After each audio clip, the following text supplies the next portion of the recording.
नमस्कार, मैं हूं विशाल और आप देख रहे हैं न्यूज एट 9। और अब खबरें तफसील से। मेंढर में मुसलसल बारिश ने आवाम की मुश्किलात में एक बार फिर इजाफा कर दिया है। मेंढर के सखी मैदान में अड़ी और सैलाब जैसी सूरत हाल पैदा हो गई है। मेंढर कस्बे में दोनों अतराफ से नदी के तेज बहाव के बायस सखी मैदान के इलाके में डंपर हादसे का शिकार हो गया। खुशकिस्मती से डंपर के ड्राइवर को रेस्क्यू कर लिया गया है। इंतजामिया ने लोगों से नदी नालों से दूर रहने की अपील की है। वहीं किसी भी किस्म की इमरजेंसी के लिए फौरन पुलिस से राब्ता करने को कहा गया है।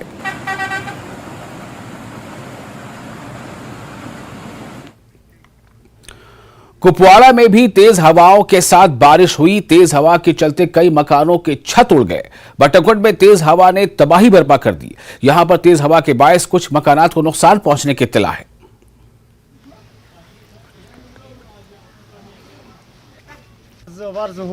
मनाई बेचारन थोड़ा बहुत ये तो अल्लाह ताला सुन तूफान तो यह 5 मिनटन 1 मिनटस में तूफान ये बच्चा वो बच्चा बच्चा गो जख्मी वो कर बच्चस कि कर मकानस खाम आयल वस नबर कन तो मे मकान पर बनोमुत आज गई 10 वरी अत बनावा वन सामत और कहें वनस आव यह वसित पत्थर लिहाजा मे सहार खुदायस खबर अस मा सहार बिचोर सेक मजूर मेज मजूर कर अथ पे कड़ान दोहा दोहा शुर पकना इत अख गोस अख नुक बन।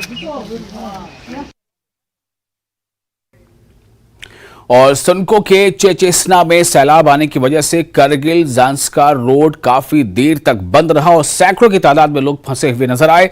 पुलिस और रजाकारों ने मिलकर ट्रैफिक को बहाल किया। लोगों ने जिला इंतजामिया से इस नाले को जल्द से जल्द बनाने की मांग की है। मुस्तकबिल में इससे शिद्दत का सैलाब आने की अंदेशा है और पिछले साल सैलाब आने की वजह से काफी माली नुकसान हुआ था।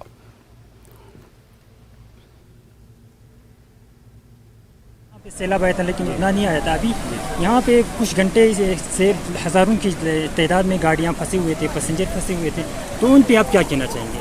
जी ये तो कोई नई नवेली बात नहीं है, ये तो हर साल ऐसे ही होते रहते हैं। तो जो जब पहले ये नेशनल हाईवे नहीं हुआ था उस टाइम मतलब यहाँ के ही गवर्नमेंट ने अच्छे से इसका एक काजवे बनाया था। तो काजवे की शक्ल में जब ये चल रहा होता था उस टाइम इतना दिक्कत नहीं आता था। जो पानी आते थे वो ऐसे बह के ले जाते थे। जो पत्थर थे पत्थर को थोड़ा बहुत साइड में करना होता था तो गाड़ी आर पार हो जाता था।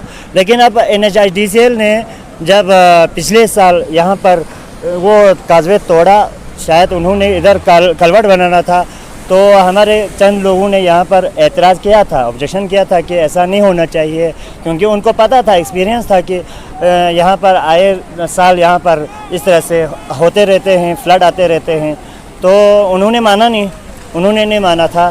तो इसके बाद यहाँ पर बनाया, अब देख रहे हैं यहाँ पर ये कलवर्ट बनाया, यहाँ पर शटरिंग वटरिंग लगाए, पूरा सेरिया बिछाया। फिर बस इन्हीं दिन पिछले साल शायद अगस्त में पूरा बाढ़ आ गया, पूरा बाढ़ आ गया।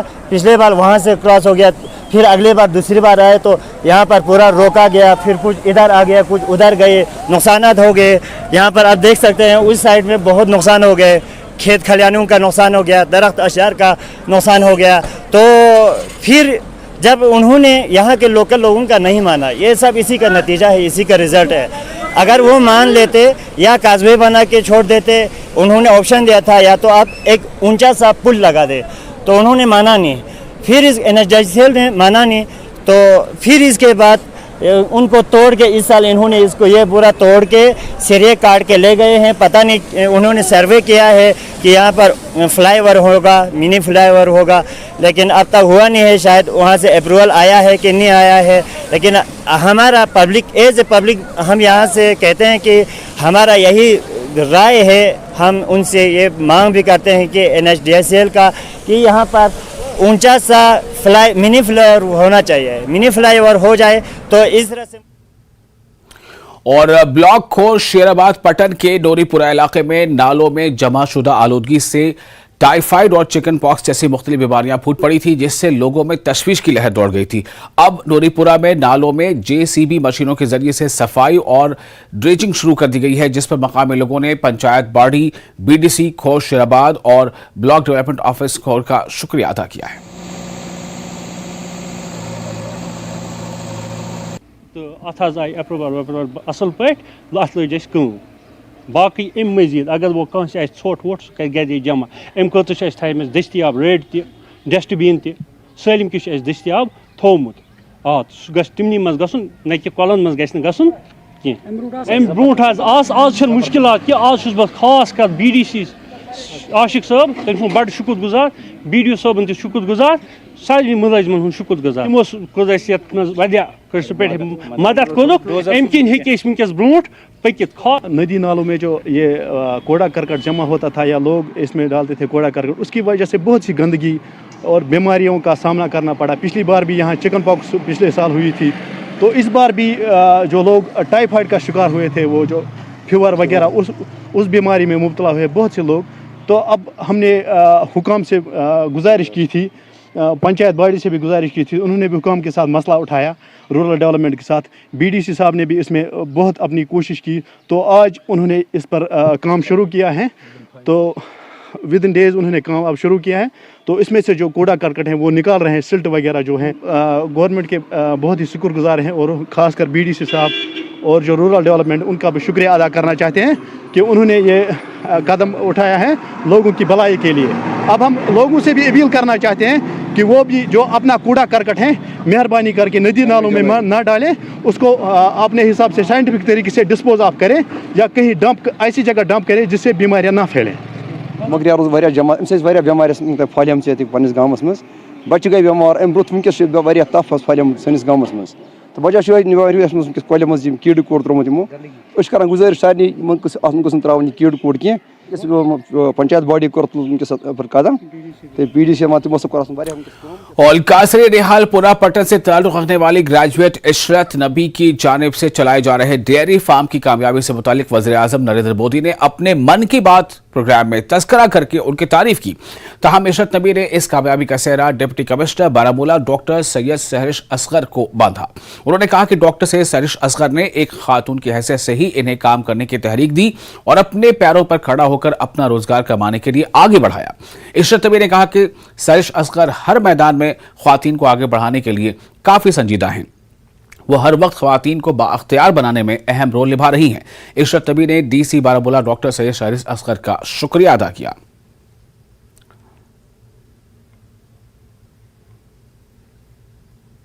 जो इशरत नबी है और उन्हें बाज़ाब्ता तौर पे जो हमारे डिस्ट्रिक्ट यानी DC बारामूला जो है डॉक्टर सैयद सहरिश असगर जी हैं, और उनका जो हौसला है उनके ज़रिए से भी उन्हें काफ़ी गाइडेंस मिली है और उन्होंने उनको तहरीक दी है इस तरह की यूनिट्स खड़ा करने में। जी आप बताइए, जो सहरिश असगर जी ने आपको यहाँ पे बहुत कुछ सिखाया है, इस तरह की गाइडेंस करी है, तो क्या कुछ कहेंगे उन हवाले से? मैं शुक्रिया करना चाहती हूँ DC बारामूला सैयद सहरिश असगर का।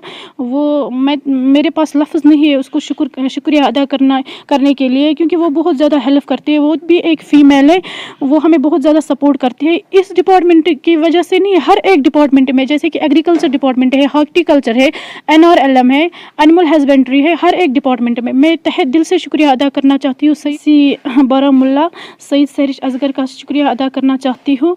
वो भी एक फ़ीमेल है, वो हमें बहुत ज़्यादा हेल्प करते हैं। सेक्रेटरी टूरिज्म व कल्चर सैयद आबिद रशीद ने कहा कि अदबा और कलमकार किसी भी कौम का एक हकीकी असासा होते हैं। आबिद रशीद ने अदीबों और कलमकारों को यकीन दिलाया कि वो अदब और सकाफत की तरवीज के लिए सरकार हर मुमकिन मदद करेगी और सरकार इस मदद की वादाबंद भी है। उन्होंने कहा कि हसास अदीब और कलमकार किसी भी कौम का सरमाया होते हैं। वो कह रहे थे कि अदीब का समाजी सरोकार होता है कि हर अदीब समाज को आईना दिखाता है, इसलिए इस पर बहुत बड़ी जिम्मेदारी होती है। आबिद रशीद ने अदबी तंजीमों को यकीन दिलाया है कि सरकार उन्हें हर मुमकिन ताउन फराहम करेगी।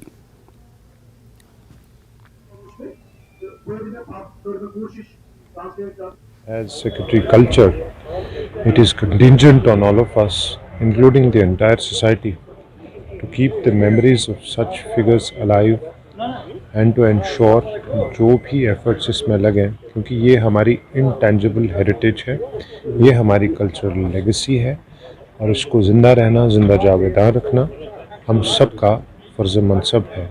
और उसी तनाजुर में जितने भी efforts करने पड़ेंगे, मेरी पर्सनल लेवल पे और महकमे की कल्चर डिपार्टमेंट की ओवरऑल इज्तिमाई तौर पे ये एफ़र्ट रहेगी। लेकिन मैं इसके साथ साथ गुजारिश करूँगा अवामुन नास से भी कि इस तरह के फिगर्स, इस तरह के लिटरेरी जायंट्स को आज के समाज में, आज की सोसाइटी में और आने वाली सोसाइटी, जो हमारे आने वाली जनरेशन्स हैं, उन तक इनके काम को पहुंचाना, इस इंटेंजिबल कल्चरल हेरिटेज को ट्रांसमिट करना आने वाली जनरेशन्स में लाजमी है और हम सबको एक साथ मिलकर ये करना पड़ेगा, करना चाहिए। मजलिस उलमा इमामिया जम्मू कश्मीर की जानिब से अलीआबाद होकर श्रीनगर में यूथ एंटरप्रेन्योरशिप के सिलसिले में एक रोज़ा वर्कशॉप का इनेकाद किया गया, जिसमें 100 से ज़्यादा नौजवानों ने हिस्सा लिया। इस वर्कशॉप में IT and startup Kashmir chamber of commerce and industries के चेयरमैन डॉक्टर तौसीफ अहमद मेहमान खुसूसी थे। काफ़ी तादाद में उलमा ने भी शिरकत की। माहिरीन ने बेरोजगारी को दूर करने और रोजगार के वसाइल के हुसूल पर तबादले ख्याल किया। सवाल है, हमने उन सवालों के जवाब देने की कोशिश की है। I as an expert I am very happy कि that this has been a very successful workshop. इसको हमने 6 घंटे चलाया और आपने देखा कि 6 घंटे भी यहाँ पे जितने भी हमारे यूथ थे they were equally interested and all. तो हम चाहते हैं कि ऐसे और ज़्यादा हो जाएं, ताकि जो हमें अनएम्प्लॉयड के मेन से अभी हम जा रहे हैं कि जो हमारे पास एक बहुत बड़ा चैलेंज है, I think that has to be faced with everyone. और हर किसी उलमाए जितने भी हमारे यहाँ पे कमिटीज़ है, लोकल कमिटीज़ है, मस्जिद कमिटीज़ है, I think they should copy this and took this initiative. औकाफ इस्लामिया पामपुर की जानिब से चलाए जा रहे डायग्नोस्टिक सेंटर में नए लैब का इफ्तिताह किया गया, जिसमें टेस्टिंग के लिए नई मशीनें नस्ब की गई हैं।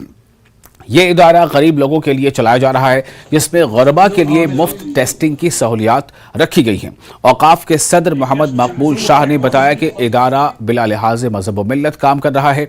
इदारा मुख्तलिफ बीमारियों में मरीजों को माहाना मुफ्त अद्वियात भी फराहम कर रहा है।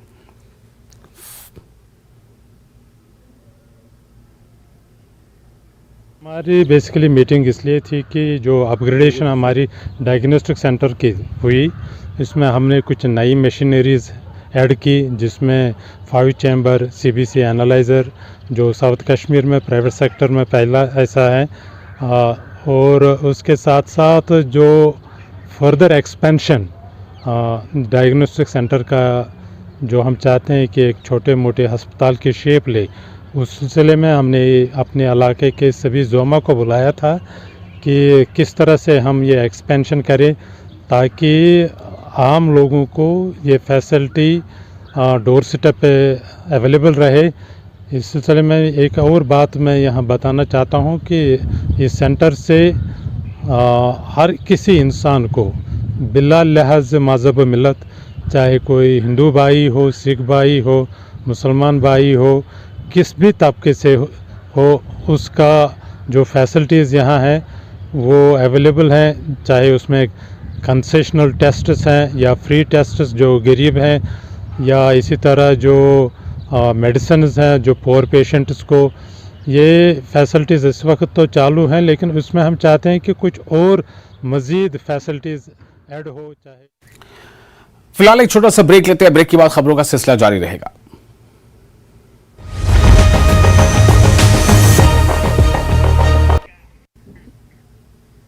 ब्रेक के बाद एक बार फिर आपका स्वागत है। इस वक्त एक ब्रेकिंग न्यूज खबर है मेंढर से ये बड़ी खबर है। JK ग्रामीण बैंक में चोरी की कोशिश। जी हां, मेंढर से खबर आपको दे रहे हैं। JK ग्रामीण बैंक में चोरी की कोशिश हुई है। JK ग्रामीण बैंक धरकलौन में चोरी की कोशिश अंजाम दी गई है। ये खबर मेंढर से आपको बता रहे हैं। जम्मू कश्मीर के मेंढर से इस वक्त की बड़ी खबर। मेंढर से बड़ी खबर यह है कि JK ग्रामीण बैंक में चोरी की कोशिश हुई है। JK ग्रामीण बैंक धरगलोन में चोरी की इस कोशिश को अंजाम दिया गया है।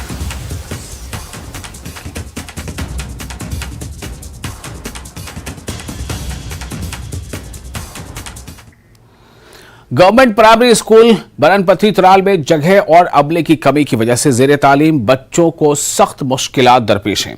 बच्चों ने बताया कि इमारत में सिर्फ 3 कमरे हैं, जिनमें 2-2 क्लासेस बर वक्त होते हैं, यानी एक वक्त में एक कमरे में 2-2 क्लासेस होते हैं और वो मयारी तालीम हासिल नहीं कर पाती, बच्चों का ऐसा कहना है। वही स्कूल में सिर्फ 2 असातिज़ा तैनात हैं।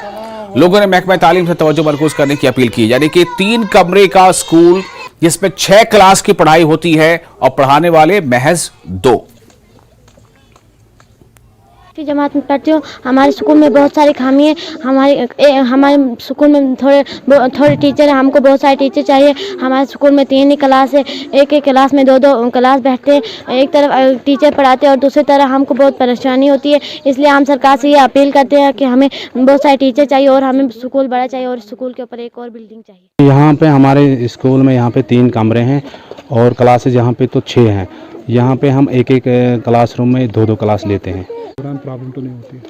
जी प्रॉब्लम होती है, अकोमोडेशन का मसला है यहाँ पे, तो हमें मैनेज ही करना पड़ता है। जी मैं यहाँ पे पिछले 3 महीनों से अकेला तो नहीं था, यहाँ पे रोटेशन बुनियाद पे टीचर आते थे। मैं था यहाँ पे, मेरा पेरेंट पोस्ट यहीं पे है और यहाँ रोटेशन बुनियादों पे टीचर कल तक आते थे और मैं जड़ियों साहब का शुक्रगुजार हूँ कि कल उन्होंने यहाँ पे एक और मैम को डिप्यूट किया हुआ है। स्कूल जो है ये छोटा है, 3 क्लासेस से हम डिस्ट्रीब्यूट कर लेते हैं, 2 क्लास एक क्लास में ले लेते हैं, तो वैसे बच्चों को पढ़ाने में दिक्कत आती है, बाकी सब ठीक है। मेरी हम्बल रिक्वेस्ट है सरकार से यही कि वो यहाँ की तरह तवज्जो करे। हमारा जो ये बिल्डिंग जो है ये छोटा सा है, 3 कमरे, इसको थोड़ा सा बढ़ाया जाए।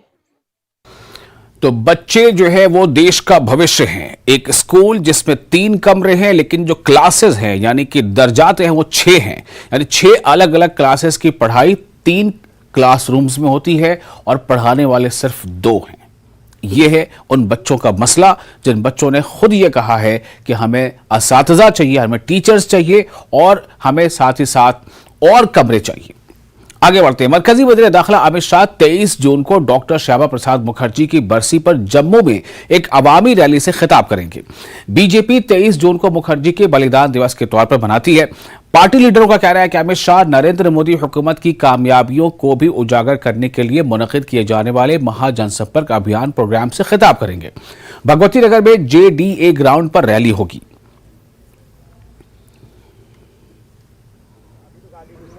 केंद्रीय गृह मंत्री अमित शाह 23 तारीख को जम्मू आ रहे हैं और यहाँ पे एक रैली को संबोधित करेंगे।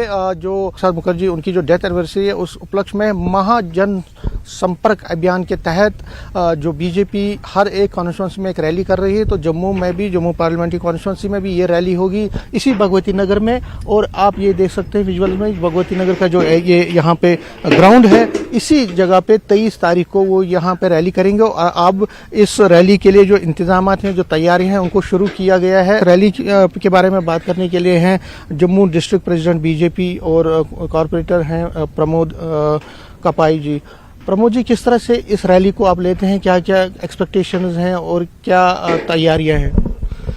देखिए, मोदी जी की 9 साल सेवा सुशासन और गरीब कल्याण के लिए जो 1 महीने का प्रोग्राम हमारा चल रहा है 30 मई से लेकर 30 जून तक, उसी को देखते हुए उसी संदर्भ में हर डिस्ट्रिक्ट में, हर पार्लियामेंट्री कॉन्स्टिट्यूंसी उस पे वहाँ पे हमारी यहाँ रैलियाँ भी हो रही हैं, विकास तीर्थ के प्रोग्राम हो रहे हैं, संपर्क से समर्थन के प्रोग्राम हो रहे हैं। इसी प्रकार ये एक महा रैली का प्रोग्राम जो है 23 तारीख को मोदी अपने अमित शाह जी के आने पर यहाँ जम्मू JDA ग्राउंड है, ये 4th फेज के पास भगवती नगर में वार्ड नंबर 14 में यहाँ रखा गया है और मुझे लगता है कि ये भव्य रैली होगी। क्या क्या लगता है, क्या आप जब अमित शाह आएंगे तो क्या आपको लगता है कि चीजें हुई हैं जो आप बीजेपी जिसको लोगों के सामने पेश करना चाहते हैं कि हाँ हमने ये किया? देखिए, मैं जम्मू कश्मीर की बात करूं तो जहां 70 साल में, पिछले 60 साल में जो हुआ वो सब जानते हैं और इन 9 साल में जो हुआ वो भी लोगों के सामने है। उसमें आप जू की बात कर लीजिए, उसमें IIM की बात करिए, IIT की बात करिए, एम्स की बात करिए। अभी हाल ही में जो सिदड़ा में एक भव्य मंदिर जो है तिरुपति बालाजी का बनाया गया। आप रोड कनेक्टिविटी की बात करिए, आप टनल्स की बात करिए, आप फ्लाईओवर्स की बात करिए। जम्मू कश्मीर में जो 370 दफा टूटने के बाद, 35 से टूटने के बाद जो लोगों को सुकून मिला है और यहाँ डेवलपमेंट हुई है, वो अपने आप में एक सराहनीय है। और आने वाले जो हमारे, चाहे वो अमरनाथ की यात्रा होगी, चाहे वैष्णो देवी की यात्रा पर लोग आएंगे, इस झील का नजारा लेंगे और यहाँ टूरिस्ट रुकेगा। जम्मू कश्मीर में टूरिस्ट का बढ़ावा देने के लिए भी ये कार्य किए जा रहे हैं। न्यूज़ 18 से बात करने के लिए शुक्रिया। तो ये थे Pramod Kapai, senior BJP leader. ये दावा कर रहे हैं कि अमित शाह की जो रैली होगी उससे बीजेपी के वर्कर्स का मनोबल बढ़ेगा। वो एक नई सोच के साथ यहाँ पे आएंगे, कुछ अच्छी अनाउंसमेंट्स भी करेंगे और जो काम हुए हैं पिछले 9 साल के दौरान उसको भी वो बनाएंगे। और जाहिर तौर पर जो जब भी यहाँ पे असेंबली इलेक्शंस होंगे या आगे के असेंबली इलेक्शंस, चाहे म्यूनसिपल कॉर्पोरेशन के, पंचायत के या लोकसभा के इलेक्शन में, उससे रैली के जरिए बीजेपी को बड़ा फायदा होगा और बीजेपी यहाँ पे एक अच्छी मजबूत स्थिति में आगे आएगी। कैमरामैन आशू के साथ में समीर भट्ट, न्यूज़ 18 जम्मू। कश्मीर की मेहमान नवाजी पूरी दुनिया में मशहूर है। सयाहों ने न्यूज़ 18 से बात करते हुए कहा कि लोगों को कश्मीर की हसीन वादियों का लुत्फ उठाया जाना चाहिए।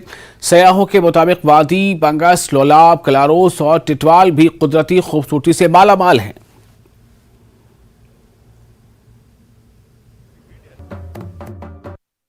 अब जैसे बोले हैं बंगास वैली, लोलाब, कलारूस के, उसके बाद टिटवाल जाएंगे, टिटवाल से खीरगंगा जो है, किशन गंगा, उस तरफ पॉक है, वो देखेंगे। कश्मीर के लोग आपको कैसे लगे? एकदम मस्त। इतना हॉस्पिटलिटी हम पहले भी देखा था, अभी भी देख रहे हैं। आम जनता जिसको बोलता है, general public, they are very very much hospitable. मैंने आपका यहाँ पर आए हैं हम लोग, आप ठीक hospitality. Message to the whole people of India? Come बहुत बड़ी संख्या से इधर आए, so that there should be a message कि कश्मीर अभी नॉर्मल है। और हम चाहते हैं कि बस हर इंडिया जो टूरिस्ट, देखिए ये भूस्वर्ग है कश्मीर। लोगों के लिए क्या खास पैगाम होगा? कश्मीरी लोग आपको कैसे लगे? कश्मीरी लोग तो हमको बहुत ही पसंद। देखिए श्रीनगर कैपिटल से नहीं, तो वहाँ तो अट्रैक्शन सबसे ज्यादा है, वहाँ तो आना ही पड़ेगा। उसको बेस करके तो आदमी गुरेज जाएंगे, इधर उधर जाएंगे, लेकिन उसके साथ थोड़ा जो ये सब जगह है इधर उधर पड़े हुए, लेकिन दोज आर हेवन्स ऑल्सो, वहाँ भी आना चाहिए। कोई खौफ नहीं, शांत है। और इधर का लोग जितना देखने में भी सुंदर है, उसका मतलब वैभव बिहेवियर भी अच्छी है, बहुत ही अच्छी है। तो क्या पैगाम? मैं यही पैगाम को तो जो लोग को जो श्रीनगर में आते हैं उनको इधर भी आना चाहिए और देखना चाहिए। जो भी कुछ है स्टेट ऑफ माइंड। और इसी के साथ न्यूज़ एट 9 में फिलहाल इतना ही, लेकिन न्यूज़ 18 JKH पर लगातार बड़ी और अहम खबरों का सिलसिला जारी रहेगा।